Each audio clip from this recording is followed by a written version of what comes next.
I started cohogging when I was 13, and I'm 30 today. I've been at it for 17 years, and I've been full-time for 10. I put myself through the fishery program at the University of Rhode Island while I was cohogging. When I graduated, I decided to make it my livelihood, because there wasn't anything I enjoyed doing more. I started cohogging when I was 14 years old. My dad used to always take me with him when I was a kid. When I was younger, I used to go on the boat with him when I was like 5, 6 years old. So, you know, kind of fell in love with it when I was young. I like being my own boss. You know, not being able to work in a cubicle or an office is awesome. Being outside every day, it's great. I've been cohogging for about 5 years now. I saw how much money my brother Mike was making, so it got me interested in paying for college by working on the water. The best part of my day is pretty easy. It's to steam out, watch the sun come up, going around the lighthouse, knowing that it'll be a good day out there. You can make some money, and you never know what's ahead of you. Hi, I'm Mike McGivney. I started cohogging back when I was going to URI. It was a great way to make extra money, the hours were great, and the money was good. But something happened along the way. I fell in love with cohogging. So after graduating, I started cohogging full-time, and 35 years later, I still love it. We're making this video because we want more people to enjoy shell fishing, to learn everything you need to know about it, soup to nuts. So my friends here are going to tell you all the different things you need to know if you want to make shell fishing your livelihood. To get started, you're going to need certain shellfish equipment. John's here to tell you what you need to get going. Hi, I'm John. I'm a Rhode Island commercial shell fisherman. I've been one for some 35 years or so. I love the job. It's a lot of freedom. Narragansett Bay is one of the most beautiful bodies of water in the world. And it's just great out there being one with nature. These are some of the tools of the trade that you'll need if you want to quahog yourself. First and foremost, you have the bull rake. This is what catches the clams and makes you money. This is one right here. This is this particular version is called a pocketbook. These teeth are hard bottom length, that is, as opposed to soft bottom or mud, where you might want longer teeth. But this is an all-purpose rake. Some of the other types of rakes that we use are as follows. This one here is called a Madalena, after the Madalena brothers, who used to sell them out of East Greenwich. This is an all-purpose rake. It's the classic rake from 50 years ago about to right up till today. You can see that it's got a lead weight on the back to make it dig harder. This can work in any type of bottom depending on the tooth length. A rake that's specifically made for mud. I use this one in the winter management area in Greenwich Bay. Technically, it's a bubbleback Madalena. A shell rake. Now, as you can see, this has the shank elevated a little bit so that the bottom bar, which is round in this case, can sweep away the shells, oyster shells or deckers or whatever you might have there that fills up the rake instead of the quahogs filling up the rake. This is a large suitcase. You can see the capacity. That can hold up to 70 pounds of clams if you fill it up. But this has a wide spacing on the tooth. That's 1.25 inch space, or 1.5 inch space actually on this one. A little more than traditionally was used years ago, but that's popular today.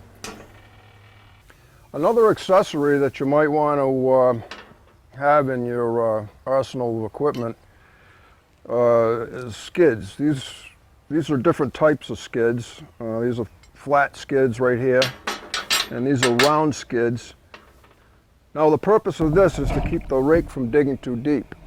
You might want the rake not to dig too deep because the bottom's really hard and your teeth are too long. So if you drop these this way, it'll prevent the rake from over digging.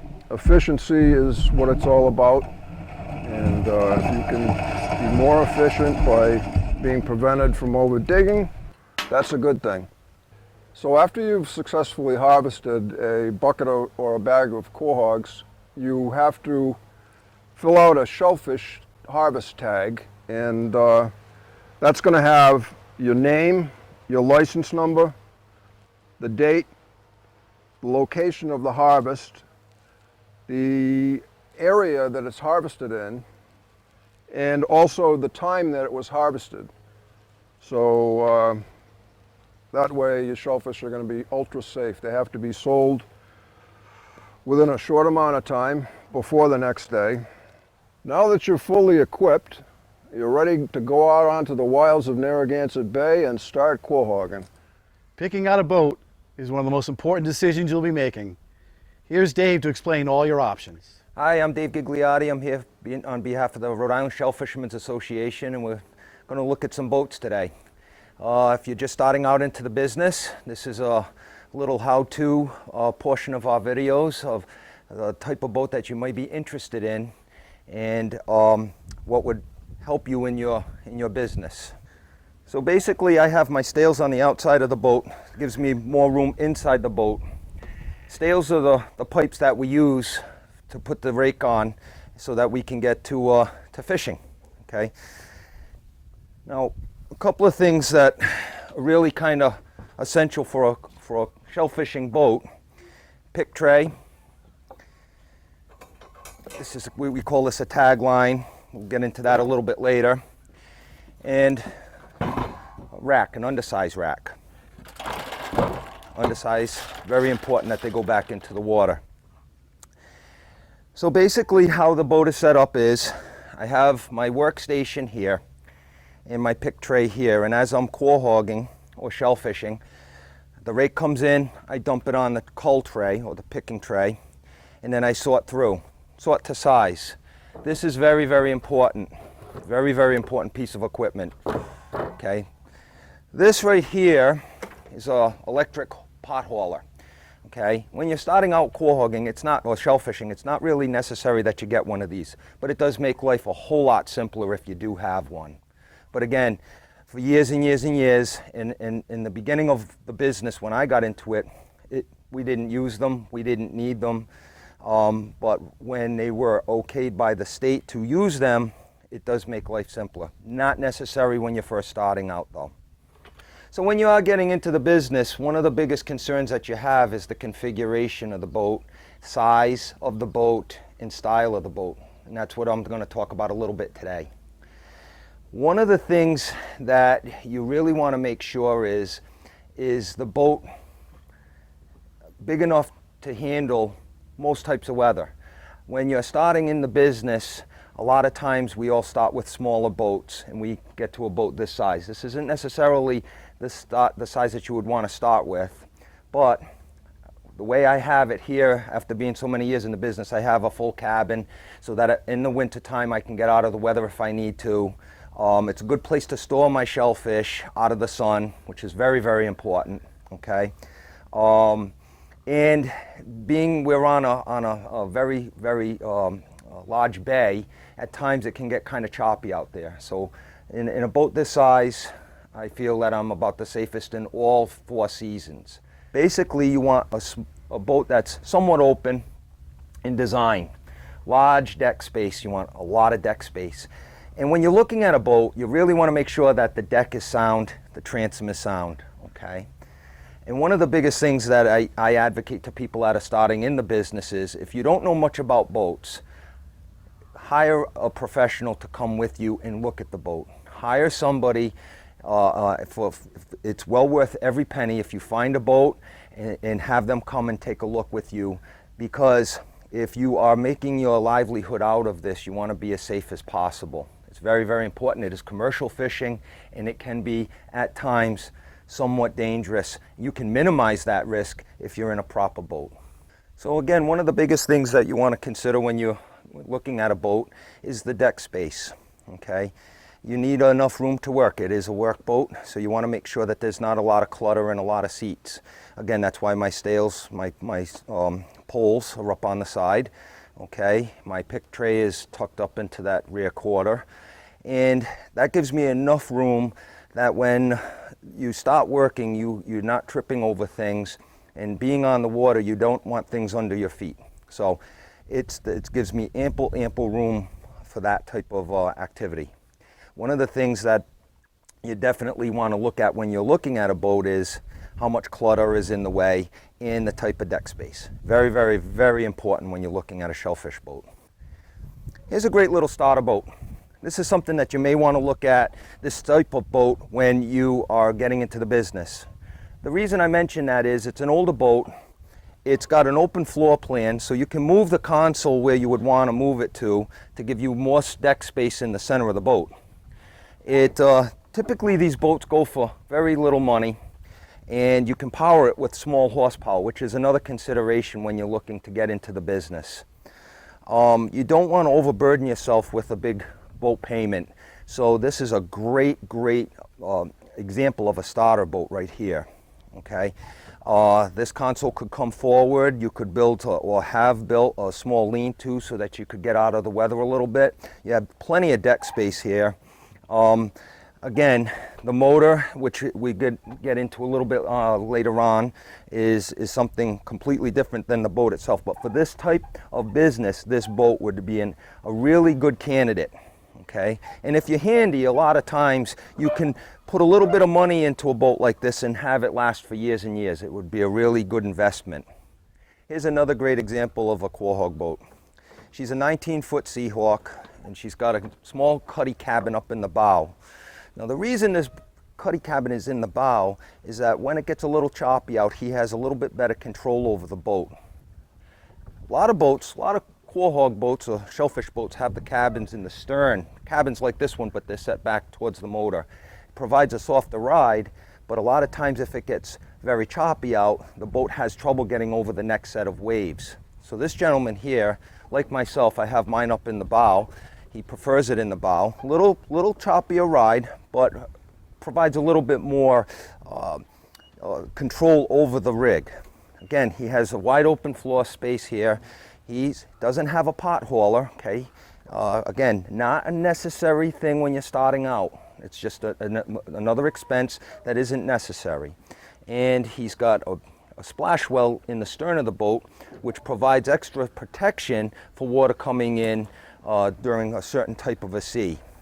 When it hits the motor, sometimes water will come into the boat, and that provides that the deck stays nice and dry.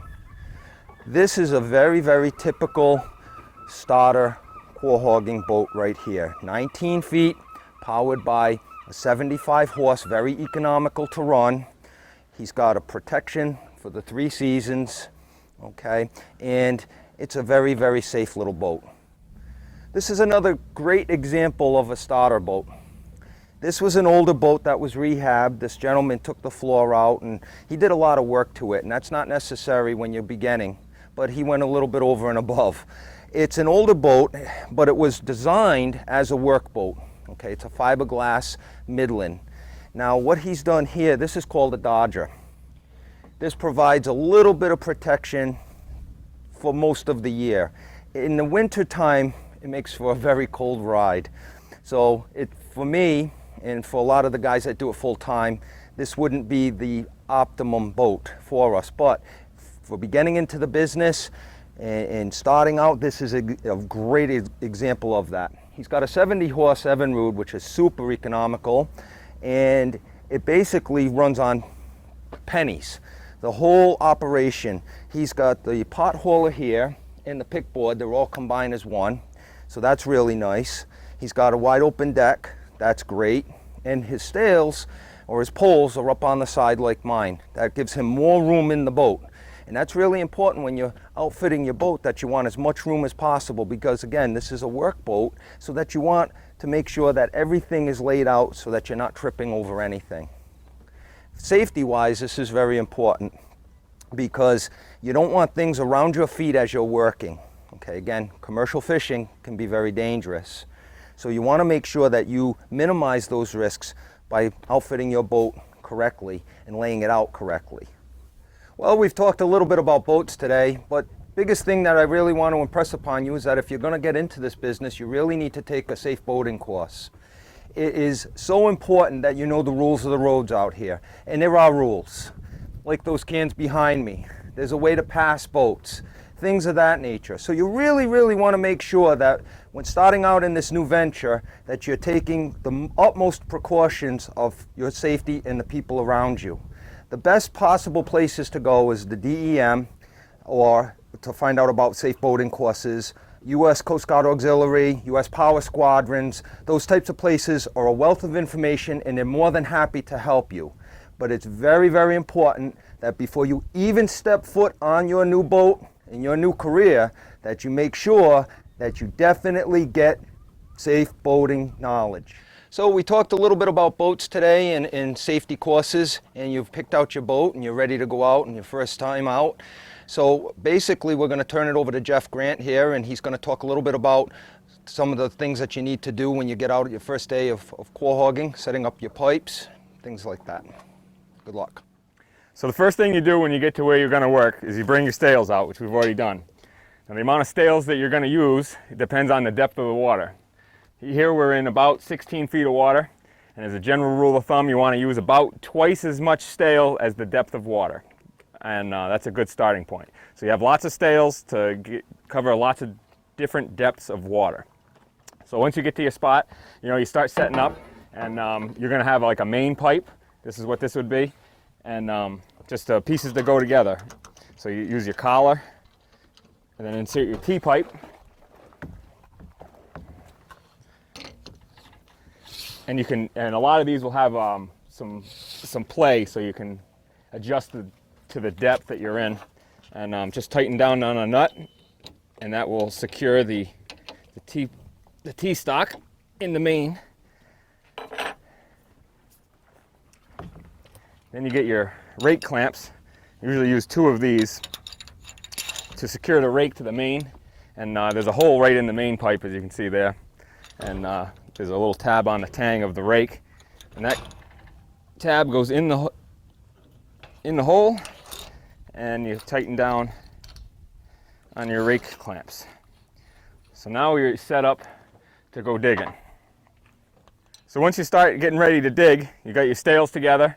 You tie a rope to the rake, and that can help you haul it up. Some people use a hauler, some people don't. Usually if you're starting out, you don't have one, but makes it a lot easier. Some people use a davit, this is a davit, so it helps haul it up. Some people just run the line right over the side of the boat. It's kind of a personal preference thing and what your boat's set up for. So once you got everything together, you throw the rake to the bottom.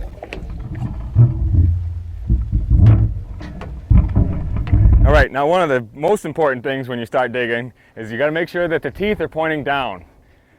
So, and then it's just a back and forth, up and down motion. You can see the motion of the rake, and basically all you're doing is trying to coax the core hogs out of the bottom with the teeth and into the rake.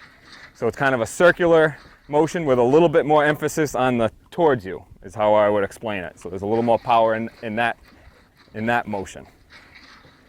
Everyone has a different style, and it's whatever works for you is the best way to do it.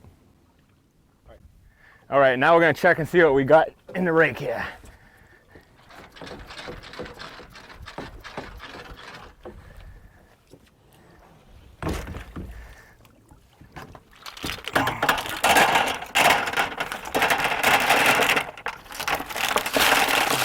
All right, now that we've pulled up, you need to sort your core hogs here. And some of this stuff here, like deckers and shells, we throw those back overboard. Rocks, can't sell those. We sort them into sizes. And generally, your bigger ones are your hogs. And you can separate these out, and they usually get weighed by the pound. Put those in a separate bucket. And then you got your top size core hogs, which is the middle size, like these here. And you can separate these out as well. And then the small ones, these are the ones you get paid the most money for, and we can put those in a different bucket. Some people just put their tops and necks together and pull out their bigs. It's whatever you want, but sorting them makes it a lot easier when you go to the dealer and a lot more efficient. Now you spent the day out catching clams, Adam's going to show you how to take them to market. I just unloaded all my cogs into the shop, so now what I'm going to do is put them up on the scale. I'm going to sort the little necks and the top necks, and it's going to count them for me. Then after that, I'm going to put my chowder cogs onto the scale to weigh them up, see how many pounds I have. So right now, I'm running my stuff down the machine, and it's sorting out the smaller ones and the bigger ones for me. It's counting them for me. That's how we get paid by the piece. As you can see, they're sorting them out at the bottom there, the different bags, the small bags, the bigger bags. How I get paid is after the machine sorts out the little necks, top necks, and the chowder cogs, I get an accurate count and I take it to the buyer, put it on a slip, and see how much it comes out to. If you're going to go shell fishing, you're going to need a license. Here's Jeff to tell you how to get one. So if you're thinking about going cohogging, the first thing you need to do is get a license. And there's a few ways to do that. If you're a student under the age of 23, you can get a student shellfish license, and that allows you 3 bushels in any open areas, and you can just get that over the counter from January 1st to June 30th. So there's that window you need to do it. You just go up to the Promenade Street DM headquarters and you bring some ID and a report card that shows that you're a full-time student, and they'll hand you a license. If you're not a student or you're older than 23, it's a little more complicated. There's a lottery system that they give out a certain limited number of licenses every year to people, or you can buy one from a commercial fisherman who's retiring or quitting. So there's some difficult regulations to deal with that, but either way you're going to get a CFL through the lottery that'll allow you 3 bushels as well. There's a complicated system of how you can upgrade to the next license, which would be 12 bushels, which is a full commercial license. If you'd like to learn more about shell fishing, we have an apprenticeship program. We'll take you out in the boat and give you hands-on training to see if you love it. So please visit our website, rishellfisherman.org, to learn more about the apprenticeship program and things you need to know. I've stayed with cohogging because, plain and simple, I love it. I love being on the water. Every day is a different day, you know. Every day is a new journey, and I mean, you're your own boss. I mean, I just can't ask for a better job. I'd have to say the hardest part of my day is unloading the cohogs, dragging them up the ramp, and putting them in the truck and getting them to the shop in time.